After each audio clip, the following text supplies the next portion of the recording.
Particular article है, ये एक एडिटोरियल है और यहां पर ये बताया कि चाइना एक बहुत बड़ा बांध बनाने जा रहा है और उसकी वजह से हमारे देश के अंदर में कहीं ना कहीं एक फ्लड गेट खुल जाएगा। तो भारत को इसको लेकर कंसर्न हो रहा है कि भाई कहने के लिए तो यहां पर ये बेसिकली इस तरीके से बांध बना रहे हैं, पर ये एक तरीके का वेपन हो गया जो कि चाइना हमारे सर पर लटका कर बैठ गया।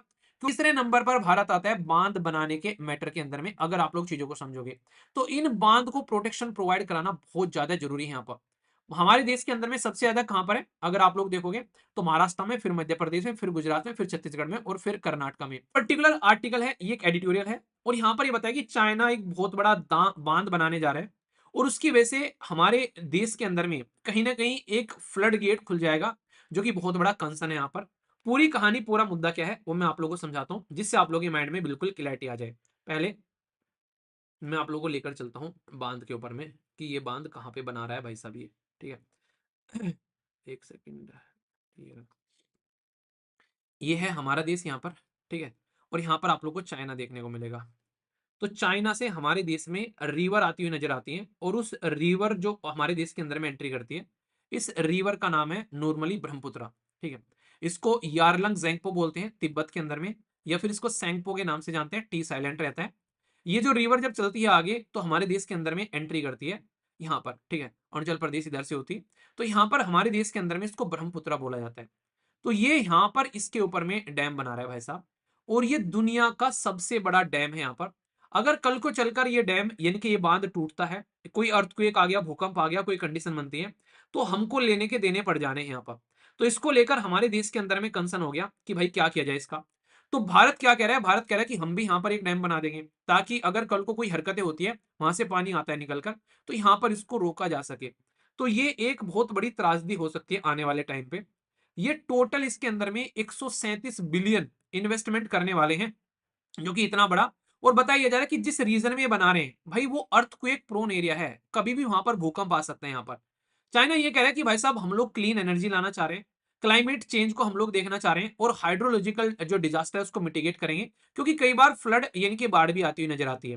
पर लेकिन रियलिटी में देखा जाए, जो लोग इसके बारे में बातें कर रहे हैं वो ये कह रहे हैं कि भाई ये सही नहीं है, ना तो इन्वायरमेंट के लिए और ना ही यहाँ पर सेफ्टी के लिए। तो दोनों जगह से पूरा नुकसान यहाँ पर पहुंच सकता है। तो ये यहाँ पर बातें की जा रही है।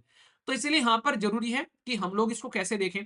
तो भारत को इसको लेकर कंसर्न हो रहा है कि भाई कहने के लिए तो यहाँ पर ये बेसिकली इस तरीके से बांध बना रहे हैं, पर ये एक तरीके का वेपन हो गया जो कि चाइना हमारे सर पर लटका कर बैठ गया। क्योंकि इसकी वजह से हम लोगों को ये खौफ रहेगा कि पता नहीं कब हमारे गले में आकर भाई साहब ये गिर जाए। अगर ये टूट गया बांध और इसका पानी अगर भारत के अंदर में एंट्री करने लगा, तो आप लोग ये सोच के देखो कि हमारा पूरा नॉर्थ ईस्ट जो है वो बहता हुआ नजर आएगा। इतना ह्यूज वाटर है इसके अंदर में। और इससे भी ज्यादा दिक्कत पता है हमें क्या है? इससे भी ज्यादा दिक्कत यह है कि चाइना कभी भी हमारे साथ में हाइड्रोलॉजी का डेटा जो है वो शेयर नहीं करता है। यानी कि ऊपर से पानी कितना आ रहा है, कितनी चीजें आप लोग कंट्रोल कर रहे हो। तो ये जब हमारे साथ में पानी का डेटा शेयर नहीं करता है और यहाँ पर इसको लेकर अगर ये शेयर नहीं करेगा, तो हम लोग कैसे इसको हम लोग प्रिपेयर करेंगे कल को चलकर अगर कोई डिजास्टर हो जाता है। तो ये चीजें हम लोग को मैनेज करनी पड़ेगी। तो इसी को लेकर यहाँ पर बातें की जा रही है। तो हमने ये चीज अंडरस्टैंड करनी है कि कैसे इसको लेकर चलना है। तो चाइना को ट्रांसपेरेंसी रखनी चाहिए इस चीज को लेकर, पर लेकिन चाइना जो है वो ट्रांसपेरेंसी रखने के लिए तैयार नहीं है। तो फिर हमारे सरदर्दी होती है यहाँ पर नजर आ रही है। तो इसलिए यहाँ पर बात की जा रही है कि इसको कैसे डील करेंगे, क्योंकि डैम सेफ्टी को लेकर इतनी ज्यादा खतरनाक चीजें हमारे देश के अंदर में पार्लियामेंट के अंदर में कानून लेकर आया गया 2021 में। कानून का नाम था डैम सेफ्टी एक्ट, डीएसए। उसमें यह बोला गया कि हमारे देश के अंदर में सेंट्रल गवर्नमेंट और स्टेट गवर्नमेंट जो है वो डैम यानी कि बांध को सेव करेगी ताकि बांध जो है वो टूट ना जाए। बांध टूटते भी हैं या फिर टूटे भी हैं। जी हाँ, ऐसे इंसिडेंट पहले भी कई बार हो चुके हैं। मनु शर्मा, पहले भी ऐसा हुआ है। डिजास्टर हो चुके हैं डैम के कई बार। मध्य प्रदेश के अंदर में आप लोग को, राजस्थान के अंदर में आप लोग को, गुजरात के अंदर में सबसे ज्यादा बांध जो टूटे हैं आज तक वो राजस्थान के अंदर में टूटे हैं। दूसरे नंबर पर मध्य प्रदेश के अंदर में टूटे हैं। तीसरे नंबर पर गुजरात में और महाराष्ट्र में। उत्तर प्रदेश, तमिलनाडु में भी यहाँ पर भी डैम टूट चुके हैं। लगभग 36 बार बांध जो है टूट चुके हैं।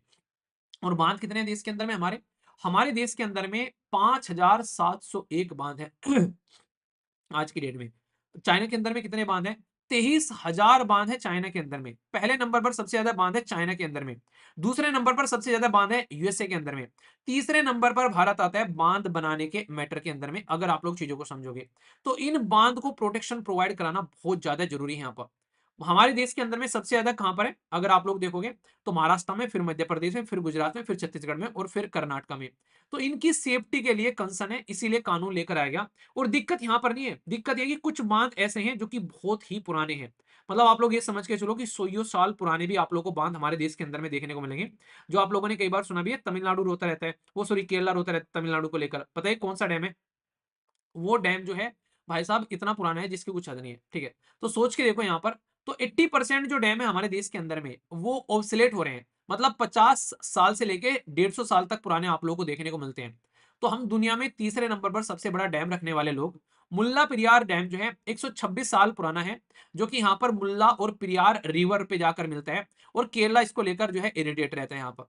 ऐसे ही यहाँ पर एक है कृष्णा राजा सागर डैम यहाँ पर, ये 1931 में बनाया गया था, 91 ईयर ओल्ड है यहाँ पर। मित्तू डैम यहाँ पर, ये बेसिकली 88 ईयर ओल्ड है यहाँ पर ये। तो इनको प्रोटेक्शन प्रोवाइड कराना जरूरी है। 1000 क्या 1100 के करीब डैम ऐसे हैं जो ऑलरेडी 50 साल की सीमा पार कर चुके हैं यहाँ पर। तो समझना पड़ेगा, और इनमें से कुछ तो ऐसे हैं जो 120 साल की सीमा हो चुकी है।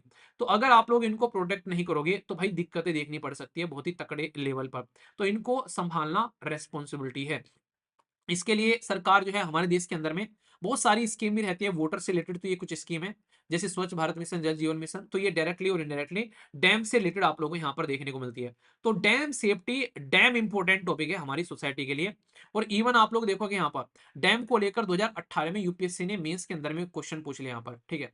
तो यहाँ पर डैम को लेकर अगर बात करें किस तरीके से आप लोग इसको लेकर चलते हैं, तो इसके ऊपर में क्वेश्चन भी आप लोगों के मेंस के अंदर में बने हुए हैं। क्योंकि अगर डिजास्टर होता है तो बहुत बड़ी त्रासदी देखने को मिल सकती है। तो ये पॉइंट आप लोग यहाँ पर ध्यान रखिएगा। तो कोई भी डाउट इसको लेकर आप लोगों के मन में नहीं होना चाहिए। अगर होगा तो इसको बताइएगा, उसको दूर करेंगे।